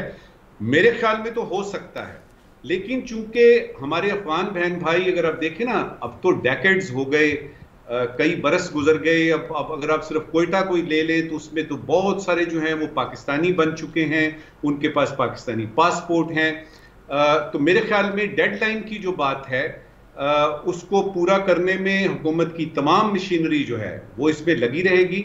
लेकिन अगर बढ़ानी पड़ती है ये डेडलाइन तो मेरा ये ख्याल है कि बढ़ाई जा सकती है। एंड अंडर द सर्कमस्टांसेस मेरा ख्याल है कि इसको बढ़ाया जाना चाहिए। ठीक है, आप कह रहे हैं मुमकिन हो सकता है। नजमुल साकिब साबिक सफ़ीर हमारे साथ मौजूद है, बहुत शुक्रिया आपके वक्त के लिए। और डेफिनेटली जो उन्होंने बात की कि इस डेट भी किया जा सकता है, it depends upon the situation, लेकिन तमाम तर मशीनरी उन्होंने कहा कि इस्तेमाल की जाएगी इस ऑपरेशन के खिलाफ। वक्त पर जो है वो ठीक इकदाम किया जा रहा है और उसने सुलूक से बस ये है कि वो पेश आए अफगानियों के साथ, कोई जो धक्कम पेलियसना के वाक़यात भी हम सुनते हैं वो ना किया जाए। पाकिस्तान पीसफुली चाह रहा है इस मामले को लेकर चलना। बिल्कुल। भी एक और अहम इशू पर बात करने के लिए हमारे साथ लाइन पर रहनुमा मुस्लिम लीग नून आबिद शेर अली साहब। अस्सलाम वालेकुम आबिद साहब, बहुत शुक्रिया आपके वक्त के लिए। आबिद साहब, एक जानिब मुस्लिम लीग नून तैयारियां कर रही है इस्तकबाल की अपने कायद के लिए, सर दूसरी जानिब आज रिपोर्ट सामने आती है, मेडिकल रिपोर्ट, तो मुख्तलिफ हल्कों में चहमगोइयाँ हो रही हैं, बातें हो रही हैं, आप थोड़ी कन्फ्यूजन दूर कर दें। देखिए जी, किसी किस्म की कोई कन्फ्यूजन नहीं है मियां नवाज शरीफ साहब की वापसी पर। जाहिर है उनके मौलिज भी डॉक्टर अदनान साहब भी उनके साथ होते हैं 24/7 और वो अपने रूटीन के चेकअप करवाते रहते हैं, रूटीन की रिपोर्ट्स आती रहती हैं। उन्होंने ट्रैवल भी करना है लामाला, उन्होंने पाकिस्तान भी इंशाल्लाह ताला 21 तारीख को आना है। तो ये इसमें किसी किस्म का शकूक व शुबात नहीं होने चाहिए कि मियां नवाज शरीफ वापस नहीं आएंगे। मियां नवाज शरीफ साहब इंशाल्लाह ताला शाम 4 साढ़े 4 बजे पाकिस्तान लैंड करेंगे अल्लाह के फजलो करम से, और अपनी कौम को फिर मीनार पाकिस्तान में के मैदान में इंशाल्लाह एतमाद में भी देंगे। और उसके बाद वो जो भी लीगल मामलात हैं उसको इंशाल्लाह ताला हम रिस्पेक्ट करेंगे। आबिद साहब, ये बहुत अच्छा हुआ आपने टाइम बता दिया, 4 साढ़े 4 बजे। सर लास्टली टिकट बुक हो चुकी है उनकी? देखिए जी, मैंने आपको कहा है कि इंशाल्लाह ताला वो तशरीफ ला रहे हैं और वो अल्लाह के फजलो करम से पाकिस्तान की सरजमीन पर 21 अक्टूबर को शाम के टाइम वो लैंड करेंगे। उसके बाद वो पाकिस्तान को, कौम को एतमाद में देंगे। अब पाकिस्तान की तरक्की के सफर का आगाज होगा, उसमें 15 रोज बाकी हैं, कोई किस्म की चहमगोइयां नहीं है। चले सर, कंफ्यूजन दूर हो गई। बहुत बहुत शुक्रिया। आबिद शेर अली हमारे साथ मौजूद थे, रहनुमा मुस्लिम लीग नून, और उन्होंने वक्त भी बता दिया है कि 4:30 बजे के करीब नवाज शरीफ साहब लैंड करेंगे पाकिस्तान की सरजमीन पर। अभी हम ले रहे हैं एक ब्रेक और कुछ ही देर में हाजिर होंगे हेडलाइंस के साथ। पाकिस्तान लाइव के सेकंड आवर में खुश आमदीद। यहाँ अहम खबर है कि भगोड़े यूट्यूबर की मुबैना खुफिया बातचीत की एक और वीडियो सामने आ गई है। सोशल मीडिया पर दूसरी वायरल ऑडियो में भगोड़े यूट्यूबर को रोहित शर्मा से दोबारा बात करते सुना जा सकता है। मुबैना ऑडियो में रोहित शर्मा भगोड़े यूट्यूबर से पाकिस्तान में सिक्योरिटी के मामलात पर खुफिया मालूमात ले रहा है। दूसरी वायरल ऑडियो में भगोड़े यूट्यूबर को रोहित शर्मा से दोबारा बातचीत करते हुए सुना जा सकता है। रोहित शर्मा भगोड़े यूट्यूबर से पाकिस्तान में सिक्योरिटी के मामलात पर खुफिया मालूमात भी ले रहा है। रोहित शर्मा और भगोड़ा यूट्यूबर नेशनल सिक्योरिटी कमेटी के बारे में खुफिया बातचीत भी कर रहे हैं और शायद वफाकी काबीना ने इमरजेंसी लगाने का बोला है, ये कंफर्म नहीं हो रही। रॉ के एजेंट रोहित शर्मा की जानिब से गुफ्तगू की गई है, दोनों की जानिब से ये दूसरी कॉल सामने आई है। इससे पहले भी एक ऑडियो कॉल सामने आई थी, फ़ोन कॉल सामने आई थी, और अब ये दूसरी कॉल है, एक तीसरी कॉल भी सामने आई है। इन दोनों की क्या बातचीत हुई है, आइए आपको सुनवाते हैं। ब्रिगेडियर रिटायर्ड वकार हसन हमारे साथ मौजूद हैं, उनसे बात करते हैं। अस्सलाम वालेकुम ब्रिगेडियर साहब, बहुत शुक्रिया आपके वक्त का। ब्रिगेडियर साहब, ये एक ऑडियो नहीं, 2, उसके बाद तीसरी ऑडियो, ये तसलसल से ऑडियो सामने आ रही हैं जिसमें वो बातें कर रहे हैं। सर, आपको क्या लगता है कि डेफिनेटली एक मनसूबाबंदी तो की जा रही है, जो पाकिस्तानी सिक्योरिटी इंटेलिजेंस के लोग हैं या इदारों पर कीचड़ उछाला जा रहा है। अब आप क्या समझते हैं, इन ऑडियोज़ के बाद ये प्रूफ मौजूद हैं, क्या हम लोग इस पर कार्रवाई कर सकते हैं? आई थिंक इसमें ये जो अदिल राजा है ये तो नॉन आई थिंक भगोड़ा भी है, उसके बाद उससे कि ये वतन फरोश है, और इन कॉल से पहले भी जो इसका वतीरा रहा या इसका नैरेटिव वो देख तो लें। मेनली इसने कोशिश की आई थिंक स्पेशली 9th में onward to support chaos in Pakistan, एक बगावत कराने की कोशिश में हेल्प की। फिर इवन आई थिंक ये ट्राइब की म्यूटनी हो जाए, पाकिस्तान आर्मी की बड़ी ट्रेडिशन है, कभी हुई नहीं है। गुफ्तगू ख़त्म हो चुकी है। शहबाज शरीफ साहब की बहुत सारे अहम फैसले उन्होंने अपनी गुफ्तगू में किए हैं, लेकिन एक और बहुत अहम मामला जिसकी आज हमने बात करनी है और वो है नाजरीन कि पीपल्स पार्टी के ख़िलाफ़ सिंध में एक अलायंस बन गया है। बड़ी अहम जमातें उसके ख़िलाफ़ अब एक इत्तेहाद कायम कर चुकी हैं, जिसमें एक GDA है, JUI फे है और इसके अलावा MQM भी इस इत्तेहाद का हिस्सा है। इंपॉर्टेंटली इस पर हम आज हम सेक्रेटरी हैं, किसी तारुफ के मोहताज नहीं है, डॉक्टर सफदर अब्बासी साहब हमारे साथ मौजूद हैं। सफदर अब्बासी साहब, बहुत शुक्रिया आपके वक्त के लिए, आपने हमें वक्त दिया। बहुत सारे सवालात हैं जो हमने आपसे करने हैं। पहले तो अब्बासी साहब ये बताइएगा कि इस इत्तेहाद की पीपल्स पार्टी के ख़िलाफ़ आप तीनों जमातों को ज़रूरत क्यों पेश आई? क्या कोई पीपल्स पार्टी का वोट बैंक बहुत ज़्यादा है, भुट्टो का जो वोट है वो बहुत ज़्यादा, उसको तोड़ने के लिए उसके ख़िलाफ़ आपको अलायंस कायम करना पड़ा? देखिए जी, जहाँ तक भुट्टो साहब का सवाल है तो मैं तो उनका वैसे ही मद्दा भी हूँ और उनकी नज़रिए का हामी भी हूँ। प्रॉब्लम ये हुआ है कि ये जो पार्टी है इस वक्त, जो पाकिस्तान पीपल्स पार्टी जिसका नाम आप दे रहे हैं, ये अब वो भुट्टो की पार्टी नहीं रही है, अब ये न मोहतरमा की पार्टी रही है। पिछले 15 साल के अंदर जो है सिंध के अंदर जो कुछ हुआ है और वो रिपोर्ट होता रहा है, आपके चैनल्स पे भी रिपोर्ट होता रहा है, एक मिसगवर्नेंस थी, एक करप्शन ओरिएंटेड सारा का सारा एक सिस्टम था। और जनरली जो है ना सिंध के अवाम जो ये महसूस करते हैं कि जी तमाम के तमाम सेक्टर्स जो हैं इस वक्त, चाहे जो इंडिकेटर्स हैं, चाहे आप सोशल इंडिकेटर्स ले लें, सेहत का ले लें, तालीम का ले लें, पानी की फरामनी का ले लें, ड्रेनेज का ले लें, यानी शहर के शहर तबाह हैं इस वक्त। बिल्कुल सूरत हाल सिंध की बगरगू है और हर इंडिकेटर के लिहाज से आज ऐसी कोई चीज़ जो है ना आप पेशवा नहीं कर सकते जिसमें हम कहें कि जी ये चीज़ बहसियत गवर्नमेंट के 15 साल की, वो भी पीपल्स पार्टी जिससे कि लोग तवक्को भी रखते हैं, वो जो है ना कोई ऐसी मोन्यूमेंटल चीज़ कोई ऐसी दिखाए जिसके बुनियाद पे हम कहेंगे यार, मतलब पंजाब के अंदर आपको और नहीं तो आपको एक मोटरवेज़ का एक बड़ा सिलसिला नज़र आता है, लेकिन सिंध के अंदर आपको कोई ऐसी चीज़ नज़र नहीं आएगी जिसको हम कहेंगे जी ये एक हमारी निशानी जो हमारी गवर्नमेंट ने गुज़श्ता 15 साल के अंदर दी। तो उसकी लिहाज से जो है ना एक यकीनन जो है ना एक वहाँ पे एक जो वोट बैंक है जो कि इन लोगों के ख़िलाफ़ है या जो रज़ाई साहब की सोच और नज़रिए के ख़िलाफ़ है, वो अपनी जगह मौजूद है। अनफॉर्चुनेटली ये हुआ कि गुज़श्ता 2008 की इलेक्शन में ये कहूँगा कि मोहतरमा बेनज़ीर भुट्टो साहबा की शहादत का वोट था, वो तो उनको मिला, लेकिन ये कि 2013 और 2018 में बिल्कुल सूरत हाल डिफरेंट थी। और मैं अगर 2013 को वक्ती तौर पे छोड़ूं भी तो 2018 के अंदर जो भी इलेक्शन हुए, कहा यह जाता है कि जी ऊपर सेलेक्टेड था, तो हम तो ये कहते हैं कि जी अगर ऊपर सेलेक्टेड था तो नीचे भी सेलेक्टेड था। ये तो नहीं हुआ कि जी ऊपर खान साहब सेलेक्टेड थे और नीचे आप लोग जो है ना कोई फेयर इलेक्शन या फेयर प्रोसेस के जरिए जीत के आए। अच्छा, मैं जो बार्गेन हुई थी वो बार्गेन सबके सामने थी। कता कलामी की माजरत, बहुत सारे सवालात हैं, आप इस कम टाइम में हमने बहुत सारी चीज़ें आपसे पूछनी है, आपकी मौजूदगी का हमने भरपूर फ़ायदा उठाना है। एक चीज़ ये कि आपने जब 2-4 रोज़ पहले एक प्रेस कॉन्फ्रेंस की, उसमें आपने एक चीज़ जो हाईलाइट की वो है कमिश्नर जो सिंध है, इलेक्शन कमिश्नर सिंध, उनको हटाने का मुतालबा आपकी जानिब से किया जा रहा है। इसके अलावा जो वज़ीर आला हाउस को आपने कहा जी पीपल्स पार्टी का ये सेक्रेटरीट बन चुका है, लेकिन देखा जाए तो निगरान वज़ीर आला सिंध की जो नामजदगी थी वो पीपल्स पार्टी की मुशावरत से हुई और पीपल्स पार्टी और उसमें आप भी स्टेक होल्डर थे उनकी नामजदगी के हवाले से, तो फिर ये मुतालबा क्यों किया जाए? देखिए पहले अगर आप वज़ीर आला साहब के यकीन जो है ना, मैं जज साहब जो अपने हमारे मकबूल बाकर साहब है, वो इनसे ही उनके एक अच्छा कैरियर बगैर ब्लॉट के उनका कैरियर रहा है। वो चीफ जस्टिस भी रहे सिंध हाई कोर्ट के, फिर वो सुप्रीम कोर्ट के जज भी रहे। उनके हवाले से मैं समझता हूँ कि उनका कैरियर यकीनन जो है ना एक बहुत अच्छा कैरियर रहा और उसके अंदर किसी भी हवाले से हम कोई उनकी नेगेटिविटी हम नहीं देखते। यहाँ पे जब ये बात होती है कि जी वो मुशावरत से आए, तो यही हम उनको इसी प्रेस कॉन्फ्रेंस ये बावर कराना चाह रहे थे कि जी आप सिर्फ पीपल्स पार्टी के नॉमिनी नहीं है। जब हमारी ऑपोजिशन लीडर थी जो MKM की हमारी बहन राना साहिबा थी, जब उन्होंने आपको जो है ना जब उन्होंने कंसीड किया या उन्होंने कंसेंट दिया, तब आप जो है वज़ीर आला बने। तो मेहरबानी करके आप जो है ना उस सारे अमल को देखते हुए जो अब चीफ मिनिस्टर हाउस के अंदर अभी तक वही लोग जो कि मुराद अली शाह के साहब के जो गुज़श्ता चीफ मिनिस्टर थे, जो उनके जो हल्का असर के जो ब्यूरोक्रेट्स हैं, वही सारे जो है ना अभी तक वहाँ बैठे हैं, और अक्सर उनमें से जो है ना मैं उस वक्त भी मैंने ये कहा कि मैं अभी फिलहाल नाम नहीं लेता, लेकिन जिन्होंने प्री बार्गेन की है, जिन्होंने वॉलंटरी रिटर्न किए, तो आप क्या मैसेज दे रहे हैं लोगों को? और जो है ना जो बाकी अपॉइंटमेंट्स भी हो रही हैं उसके अंदर भी जो है ना आपका मैसेज ये है कि जी आप वन साइडेड अफेयर चला रहे हैं। तो यही हम उनको तवक्को करते हैं कि उस वन साइडेड अफेयर को थोड़ा सा जो है ना पीछे सदरबाजी साहब इस अलायंस की बात करेंगे, लेकिन अभी आपने शहबाज शरीफ की प्रेस कॉन्फ्रेंस भी सुनी, उन्होंने कहा कि नवाज शरीफ वापस आ रहे हैं और वही मईशत को संभाला देंगे, तो इस पर आप क्या रिमार्क? इसमें मैं एड ऑन भी कर दूं एक सवाल और, उन्होंने कहा डॉक्टर की क्लियरेंस के बाद वो वापस आएंगे। आप समझते हैं वापस वो 21 को ही आ रहे हैं?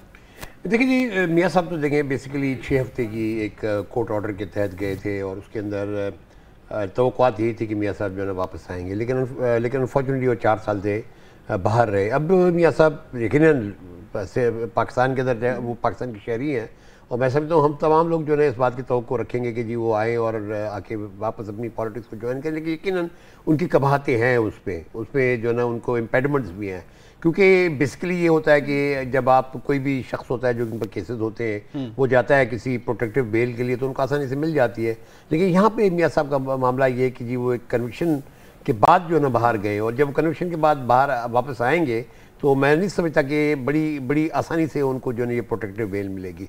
तो अब ये मियाँ साहब के ऊपर है कि वो कितनी रिस्क लेना चाहते हैं अपनी इस उम्र में, लेकिन उनकी एक वक्ती जो मियाँ साहब की अपनी उरूज था या जो उनकी अपने जवानी का दौर था जब वो 3 दफ़ा प्राइम मिनिस्टर रहे, तो उससे ज़रा थोड़ी सी फ़र्क किया गया कि अब वो यकीन नहीं। बासी साहब वो एक चीज़ जो बता रहे हैं, वो कह रहे हैं हमने मुल्क को दिवालिया होने से बचाया, इसका क्रेडिट तो हमें जाता है। जो मुल्क में जो मौशी हालात थे, हमने IMF से मुआहदों को कंटिन्यू किया और हमने सैलाब जैसी बड़ी ऐसी आफतों का हमने सामना किया। तो ये देखिए उसमें बहुत सी चीज़ें पॉजिटिव हैं, बहुत सी पे नेगेटिव भी हैं। आप किसी भी जब मौशी हिकमत अमली किसी भी आप गवर्नमेंट की आप देखें तो लेकिन उसमें मेरी नज़र में हम कभी किसी चीज़ को मैं ज़ाती तौर पे जो है ना हर चीज़ को नेगेटिव अंदाज में नहीं देखता। कहीं पॉजिटिव थी लेकिन कहीं नेगेटिव्स भी थी। नेगेटिव्स ये है कि जी आपने महंगाई का इतना बड़ा बोझ आवाम के ऊपर डाल दिया है कि आज तो आवाम सक रहे हैं। आज कोई पॉजिटिव और नेगेटिव साइड चलती रहती है। सफदर बासी साहब, एक बार फिर आपके इत्तेहाद की बात करेंगे, जो 3 जमातों का इत्तेहाद है। पीपल्स पार्टी को कहा जाता है कि ये सिंध जो है ये इसका गढ़ है, तो कितना आप लोगों के लिए चैलेंजिंग हो सकता है और कितने आप कामयाब हो सकते हैं? इसी चीज़ को हम गलत साबित करने चले बीवी।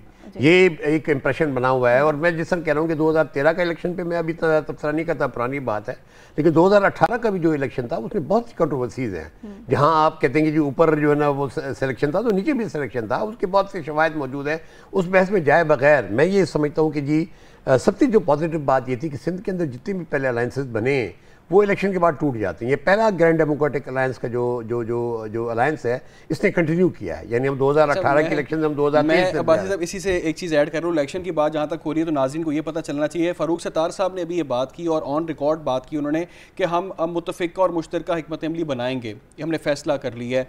तो क्या कोई मिलकर मुतफ़िक़ा तौर पर इलेक्शन लड़ सकते हैं? कोई मुतफ़िक़ा उम्मीदवार आपका कोई सामने आ सकता है? देखिए सबसे पहली बात तो ये देखें एक इंप्रेशन, जिस तरह आपने भी कहा, जैसा बीवी ने कहा कि जी एक इंप्रेशन बना होता है कि ज़रदारी साहब का कोई मुकाबला नहीं है, ज़रदारी साहब उनके हवारी जो है ना डोमिनेट कर रहे हैं और वही चीज़ जो है ना लेकर और उन्हीं की मर्ज़ी से जो अगली हुकूमत भी बनेगी। हमने सबसे पहले जो मैसेज दिया वो ये कि इस तरह नहीं है, मतलब ये कि हम एक मुतबादल की तरफ जा रहे हैं। उसमें यकीनन जैसे उनका 15 साल का एक इन्फ्लुएंस है, उनकी टेंटिकल्स हैं, ब्यूरोक्रेसी के अंदर उनकी एक सपोर्ट है। अभी भी जितने भी ब्यूरोक्रेट बैठे हैं वो यानी मसनूई हम समझते हैं कॉस्मेटिक अंदाज में उनकी तब्दीली हुई है कि कोई लाड़काना था तो वो सक्कर चला गया, सक्कर वाला हैदराबाद आ गया, हैदराबाद वाला जो है ना कराची चला गया, कराची वाला जैकबाद चला गया।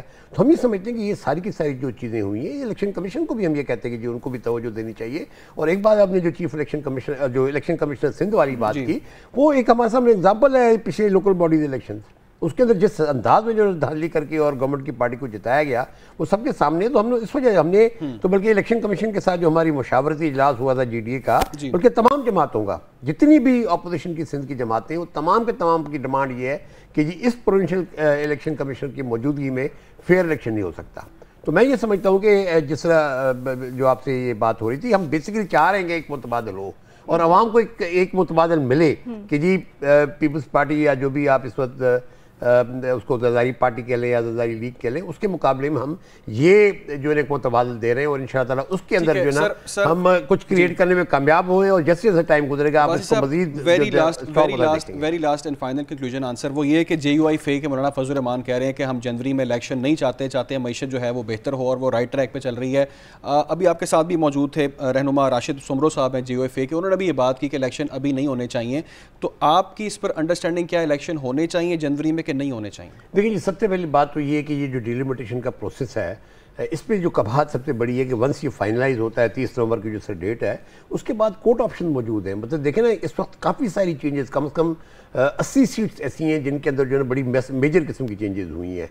उन मेजर चेंजेस के खिलाफ अगर जो है ना कोई जो भी जो लोग इलेक्शन कमीशन की फैसलों से डिससेटिस्फाई होंगे, वो कोर्ट में जाने की जो अपना उनके पास ऑप्शन मौजूद होगी। तो वंस मामला कोर्ट्स में जाता है तो पहली बात तो ये, इसके बाद कब तक जो है ना वो फैसला कौन होगा। और बाकी मौलाना साहब की बात में मैं समझता हूँ ये ज़रूर वजन है कि जो ये सर्दी का माहौल होगा उसमें बहुत बड़ी जो कम्युनिटी होगी या बहुत बड़ा जो वोटर्स का जो एक चंक होगा वो डिसइनफ्रेंचाइज हो जाएगा। मैं समझता हूँ उनको डिसइनफ्रेंचाइज से बचाने के लिए भी आपके पास इतना टाइम है कि आप मार्च तक जा सकते हैं। हाँ, मार्च में जब आप जाते हैं और आप इलेक्शन नहीं कराते तो फिर एक बहुत बड़ा वैक्यूम जो क्रिएट होने जा रहा है वो फिर सेनेट। अच्छा सर, क्विकली आंसर एक और दे दें, बड़ा इंपॉर्टेंट क्वेश्चन एक और है। एक peoples party level playing field का मुतालबा मुसलसल कर रही है, वो लेवल प्लेइंग फील्ड क्या है वो ज़रा हमें भी बता दें, और कोई आप कोई इत्तेहाद वगैरह, आपको कोई मार्च वगैरह भी कर सकता है? देखिए जी, मैं माजरत के साथ जी, मेरी क्योंकि पुरानी पार्टी रही है, मैं सिर्फ इतना ही कह सकता हूँ कि वो पूरे पंजाब और केपी और बलूचिस्तान से वाइप आउट हो चुकी है। अब उनको लेवल प्लेइंग फील्ड ये चाहिए कि जी उनको ऑप्शन दे दें, जो हम चाहते हैं कि जी वहाँ लेवल फील्ड आप हमें दें, ताकि जो है उनका जो है एक वो जो तसलसल है और जिस अंदाज में जो है एक करप्ट जिसको सिस्टम की बात की जाती है, बड़े हाई लेवल पे बात की जाती है कि वहाँ सिस्टम्स बने हुए हैं जो कि करप्शन के बाकायदा जो है एक बुनियाद रखते हैं। हम ये चाहते हैं कि जिन सिस्टम को ख़त्म करें, एक सही जो है ना इलेक्शन कमीशन की तरफ से फैसले हों, न्यूट्रल जो है किस्म की केटर कैबिनेट हो जो कि फ्री। आपका सर मौक़िफ़ आ गया, बहुत शुक्रिया आपके वकील सफदर अब्बासी साहब हमारे साथ मौजूद थे और डेफिनेटली बहुत सारे अहम सवाल थे जो उनसे मजीद भी करने थे, लेकिन उसको अगली नशिस्त के लिए हम रखते हैं। और बहुत सारी अहम चीज़ें आपको अपडेट करने सवाल से कि पाकिस्तान में सिक्योरिटी के मामलात पर खुफिया मालूमात ली जा रही हैं। दूसरी कॉल में रोहित शर्मा और भगोड़ा यूट्यूबर नेशनल सिक्योरिटी कमेटी के बारे में ये खुफिया बातचीत कर रहे हैं और वफाकी काबीना ने एमरजेंसी लगाने का बोला है, ये कंफर्म नहीं हो रहा। रॉ एजेंट रोहित शर्मा के हवाले से बातचीत जो है वो इस वक्त सामने आ चुकी है। नेशनल सिक्योरिटी काउंसिल में chairman joint chief of air chief और नेवल चीफ नहीं मान रहे, भगौड़ा यूट्यूबर ये कहता है। तीसरी कॉल में रोहित शर्मा भगौड़े यूट्यूबर से पाकिस्तान के अंदरूनी मामलात पर पूछ रहा है, क्या पाकिस्तान आर्मी टेक ओवर कर सकती है? मुझे ऐसी खबरें मिल रही हैं, रोहित शर्मा की जानिब से ऐसा कहा गया है। वो धमकी तो ज़रूर दे रहे हैं कि टेक ओवर करना है। भगौड़ा यूट्यूबर सुप्रीम कोर्ट को वो धमकी दे रहे हैं कि हम टेक ओवर कर लेंगे। भगौड़ा यूट्यूबर ये उस कॉल में मौक़िफ़ अपनाता है। आर्मी चीफ का प्लान भी है कि मैं किसी तरह टेक ओवर कर लूँ। भगौड़ा यूट्यूबर कॉल साबित करती है कि भगौड़ा यूट्यूबर बाकायदा तौर पर भारतीय रॉ के साथ राबते में है और ये खबर इस वक्त सामने आ रही है। जी हाँ, भगौड़े यूट्यूबर की मुबैना खुफिया के बाद की चीत की एक ऑडियो सामने आ चुकी है। सोशल मीडिया पर दूसरी वायरल ऑडियो में भगौड़े यूट्यूबर को रोहित शर्मा से दोबारा बात करते सुना जा सकता है। मुबैना ऑडियो में रोहित शर्मा भगौड़े यूट्यूबर से पाकिस्तान में सिक्योरिटी के मामलात पर खुफिया मालूमात ले रहा है। दूसरी कॉल में रोहित शर्मा और भगौड़ा यूट्यूबर नेशनल सिक्योरिटी कमेटी के बारे में खुफिया बातचीत कर रहे हैं। शायद वफाकी काबीना ने इमरजेंसी लगाने का बोला है, ये कंफर्म नहीं हो रही। रॉ एजेंट रोहित शर्मा की जानिब से इस गुफ्तगू में कहा गया है, नेशनल सिक्योरिटी काउंसिल में chairman joint chief air chief और नेवल चीफ नहीं मान रहे, भगौड़ा यूट्यूबर ये कह रहा है। तीसरी कॉल में रोहित शर्मा भगौड़े यूट्यूबर से पाकिस्तान के अंदरूनी मामलात पर पूछ रहा है, क्या पाकिस्तान आर्मी अटैक ओवर कर सकती है? मुझे ऐसी खबरें मिल रही हैं, रोहित शर्मा की जानिब से ये कहा गया, जिस पर भगौड़ा यूट्यूबर कहता है कि वो धमकी तो ज़रूर दे रहे हैं कि टेक ओवर करना है। सुप्रीम कोर्ट को वो धमकी दे रहे हैं कि हम टेक ओवर कर लेंगे। आर्मी चीफ का प्लान भी है कि मैं किसी तरह टेक ओवर कर लूँ। इसी पर बात करते हैं, ब्रिगेडियर रिटायर्ड नादिर मीर हमारे साथ मौजूद हैं। नादिर मीर साहब, बहुत शुक्रिया आपके वक्त के लिए। ये आपने मामला आपके सामने आ चुका है, मुख्तलिफ ऑडियो कॉल इस वक्त सामने आ रही हैं। एक भगौड़ा यूट्यूबर है और वो किस तरह से इदारों के खिलाफ अर्जा सराई कर रहा है और एक प्लानिंग अमल में आ रही है। क्या समझते हैं इसके खिलाफ कोई कार्रवाई होनी चाहिए और जिस मुल्क में वो मौजूद है वहाँ पर उसके खिलाफ क्या कार्रवाई हो सकती है? यही बात जो आपने मुझसे सवाल पूछा है, आप किसी और मुल्क में पूछे ना, अमेरिका के खिलाफ करके देखें, कुछ देखें फिर अमेरिकन क्या करते हैं, इसराइल के खिलाफ, सऊदीया के खिलाफ, किसी मुल्क में करके देखें। ये पाकिस्तान ही है जहाँ सब कुछ गलत होता है और उसके बाद कुछ नहीं होता। ये तो आपका सवाल है ना कि कुछ होना चाहिए, इनके ऊपर सब कुछ होना चाहिए। देखिए, ये इदारे के खिलाफ नहीं हो रहा, ये गलत फहमी निकाल रही है, पाकिस्तान के खिलाफ हो रहा है, क्योंकि जिससे बात हो रही है वो पाकिस्तान का दुश्मन है, मतलब इंडिया के लोग हैं, चाहे वो रॉ है, चाहे वो उनकी कोई गवर्नमेंट है या जो भी है, या उनका मीडिया है। वो तो 24 घंटे लगा है पाकिस्तान के खिलाफ, चाहे अफगानिस्तान से दहशतगर्द भेजने हैं, LFC पे फॉल्स फ्लैग करना है, कश्मीर में जुल्म करना है, खालिस्तानी को तो दुनिया में मार रहे हैं, उस पर बदनाम हो रहे हैं, अभी वो पाकिस्तान से वो अपना बदला उतारना चाहती हैं और तवज्जो हटाना चाहती हैं। सो मेन बात ये है कि जो इसके पीछे है ना वो है इंडिया, जो दिल्ली है, उसका इलाज निकालना है। जो आपकी पॉलिसी है आप उनसे मैच खेलना चाहते हैं जाके, तो आप अपनी पॉलिसी को देखें ना, पाकिस्तान की पॉलिसी को। कंफ्यूज पॉलिसी है, निकले इसलिए इंडिया को दुश्मन कहीं, जो मैं चेयरमैन PNR कॉन्स्टेंटली कहता रहा हूँ, बार बार कहता रहा हूँ। बात समझने की ये है कि ये जो भगौड़े जिनको आप कह रहे हैं, भगौड़ा तो बड़ा छोटा लफ्ज है, इस पर तो बहुत से दूसरे इल्जामात लगते हैं और नाम लगते हैं, लेकिन क्वेश्चन है कि जिन मुल्कों में ये रह रहे हैं, जिन इलाकों में रह रहे हैं, वहाँ कैसे रह रहे हैं? क्या कोई पाकिस्तान में रह के किसी और मुल्क के खिलाफ कर सकता है? और अगर कोई रह रहे हैं ये, तो उनको कौन सस्टेन करता है ना? अब लॉजिस्टिक्स होती है, खर्चा होता है। आप लंदन में खर्चा ही पता कर लें, या UK में, USA में, या कनाडा में, कि वहां रहने का खर्चा क्या है एक आदमी का, आम आदमी का। तो पूरी मुहिम चलाने के लिए तो बहुत फंड चाहिए ना, तो कौन फंड दे रहा है? यही फंड दे रहे हैं जिनकी आप वीडियो चला रहे हैं। तो कहने का मतलब है, अब तो पहले भी पता था, सबको पता है, अब तो सामने आ गया बिल्कुल, जिस तरह आपने एविडेंस पेश किया और बाकी लोगों ने भी और चैनल से भी, ये सारों को पता है इंटरनेशनल लेवल पे, नेशनल लेवल पे। तो इस पे भरपूर कार्रवाई करे government of Pakistan, state of Pakistan should respond, इस पे एक्शन लें, सबके खिलाफ, उनके खिलाफ भी एक्शन लें, और जो इंडिया करा रहे हैं इंडिया के खिलाफ भी एक्शन लें।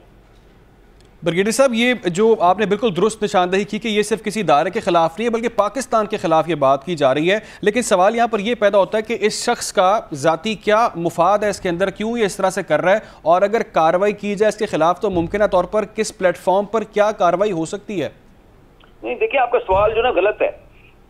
कोई कर रहा है, कोई कर रहा है, तो करने की तो 1000 रीजन हो सकती है ना। आप ये कहें कि उसको करवा रहा कौन है और कैसे कर रहे हैं? अब ये देखें ना, ये जो अफगानिस्तान से दहशतगर्दी हो रही है, इसको आप TTP कहते हैं, कुछ और करते हैं, तो जाहिर है उसके पीछे कोई है। आप खुद सोचे ना, कोई फौज से लड़ सकता है, किसी भी मुल्क की फौज से ना, उसके पीछे अगर कोई करता है दहशतगर्दी, तो पूरा उसके पीछे भी कोई ताकत होती है ना, स्टेट एक्टर होता है। और ये वहां से जो कर रहे हैं, तो वो जाहिर है उनको सपोर्ट है किसी की, करा रहे हैं, सो करवाए। और दूसरा जो आपका सवाल है कि क्या किया जाए, उस पर तो बहुत कुछ है। They are waging war against Pakistani, तो पाकिस्तान में जंग करा रहे हैं, तो आप उसके खिलाफ करें ना। आप ये देखें ना कि दूसरे मुल्क क्या करते हैं। मैं आपको ये सवाल पूछता हूँ, ये अफगानिस्तान से अटैक आ रहे हैं, आपने क्या कर लिया? कुछ भी नहीं किया। मैं ही हर दफा बोल रहा हूँ टीवी पे, और तो बोलता ही कोई नहीं है। बोलते हैं तो इधर गोल मोल बातें करते हैं, आपकी गवर्नमेंट भी यही करती है और आपके बाकी मीडिया वाले भी यही करते हैं। आपके लोग शहीद होते हैं, आपने क्या कर लिया? कुछ किया आपने? कुछ भी नहीं किया। तो इसराइलीज को मार के देखे ना, इवन सऊदीज को मार के देखे, किसी को मार के देखे, आप देखे वो कैसे जवाब। तुर्कों के साथ बात करके देखे, तुर्की में मारना तो दूर की चीज है, वो आते हैं कुर्द आके उनको जरा मारते, तो देखे तुर्की क्या करता है उसके साथ। तो आप करें 10 तरीके करने के, आप करने वाले बने ना। आप अपना नेशनल कल्चर चेंज करें। दी प्रॉब्लम इज कि पाकिस्तानी थिंकिंग में प्रॉब्लम है कि हम कुछ नहीं कर सकते या हमें कुछ नहीं करना चाहिए, इससे निकलें। इसीलिए हमने नेशनल रिफॉर्म मूवमेंट बनाई है, PNR, पाकिस्तान नेशनल रिफॉर्म। भाई आप अपना ज़हन तो बदली करें कि आपके खिलाफ, पाकिस्तान के खिलाफ अगर कोई कुछ करता है, तो पाकिस्तान आपका घर है, आपकी माँ है, आपका मुल्क है, आपका मदरलैंड है, फादरलैंड है, एवरीथिंग है। आप उसके खिलाफ भरपूर कार्रवाई करें, और ताकत भी है, और हमारे पास वसाइल भी है, हमारे लोग भी बहादुर है, हमारी फौज भी बहुत कुर्बानी देने वाली है। तो we can do many things. और ये खाली जंग की सूरत पर नहीं है, देयर आर अदर वेज, कानूनी तरीके हैं, देयर आर इंटरनेशनल नॉर्म्स हैं, देयर आर मतलब रेगुलेशन है, बहुत से तरीके ना। वहां पर किसी मुल्क के खिलाफ कोई कार्रवाई करता है, उसके खिलाफ कार्रवाई हो सकती है कई तरीकों से, तो आप करें। नादिर मीर साहब, हमने बड़े अहम फैसले कर लिए हैं, अब डेडलाइन भी हमने दे दी है। जिस तरह से जो अफगान इलीगल रेजिडेंट यहाँ पर मौजूद हैं, उनके खिलाफ हमने एक एक्शन भी लिया है और मजीद भी ले रहे हैं। तो इस मामले को भी, जो रॉ की मुदाखलत है पाकिस्तान के अंदर, अमन को सबूताज करने की कोशिश की जा रही है, ये किसी, आप समझते हैं, इंटरनेशनल फोरम पर मामला उठाया जाना चाहिए? ऑब्वियसली आप सही कह रहे हैं। आप ये इस सवाल से मैं एग्री करता हूँ, इसमें क्या शक है? देखिए ना जी, ये सब्जेक्ट इंटरनेशनल है ना, पाकिस्तान के अंदर कोई कर रहा है, मगर कराने वाली तो बाहर की ताकत है ना, इंडिया तो दूसरा मुल्क है, और तो इसलिए, और अफगानिस्तान में हो रहा है, तो आप इसको उठाएं। इसके बहुत फोरम्स हैं, उसके बहुत तरीके हैं, और आप उसके अलावा उन मुल्कों के खिलाफ भी कर सकते हैं, आप इंडिविजुअल्स के खिलाफ भी कर सकते हैं ना, जिनकी आप वीडियो चला रहे हैं, उनके खिलाफ तो 500 तरीके आप कर सकते हैं, आप करते कुछ नहीं है। नादिर मीर साहब, क्या समझते हैं आप, जो अभी कनाडा के अंदर किया है, जो कनाडा के अंदर मामला हुआ है, वो भी सबके सामने, किस तरह से भारत ने वहां पर मुदाखलत की और किस तरह से वहां पर उन्होंने एक क्रिमिनल एक्टिविटी की, तो भारत एक्सपोज तो हो रहा है। भारत ने क्रिमिनल एक्टिविटी नहीं की, भारत ने टेररिस्ट एक्टिविटी की। क्रिमिनल एक्टिविटी तो होती है चोर डाकू पैसा ये वो करना, चाहे लोकल या इंटरनेशनल लेवल पे, उन्होंने तो जाके दूसरे मुल्क के सिटीजन को मारा है, मतलब वो शहरी कनाडा का था ना, और खाली मारा नहीं है उसकी। ठीक है, ब्रिगेडियर रिटायर्ड नादिर मीर साहब, आपके वक्त के लिए बहुत शुक्रिया, और डेफिनेटली बहुत सारे सवालात और मजीद आपसे करने थे, लेकिन वक्त की किल्लत की वजह से हम वो नहीं कर सके। और डेफिनेटली एक और अहम खबर भी आप तक पहुंचा देते हैं। फैसलाबाद से खबर है, फैसलाबाद में एक डकैती की बड़ी वारदात हुई है। थाना सिविल लाइंस के इलाके में से 1.25 करोड़ रुपए लूट कर फरार हो गए हैं। डाकुओं ने बैंक के गार्ड पर तशद्दुद भी किया है, असलहा भी उसे छीन लिया। वारदात के बाद डाकू बैंक को वायर लॉक लगाकर फरार हो गए। सिक्योरिटी गार्ड के दरवाज़ा तोड़कर ताकुब करने पर डाकू असलहा छोड़कर फरार हो गए हैं। फैसलाबाद में ये एक डकैती की बड़ी वारदात है।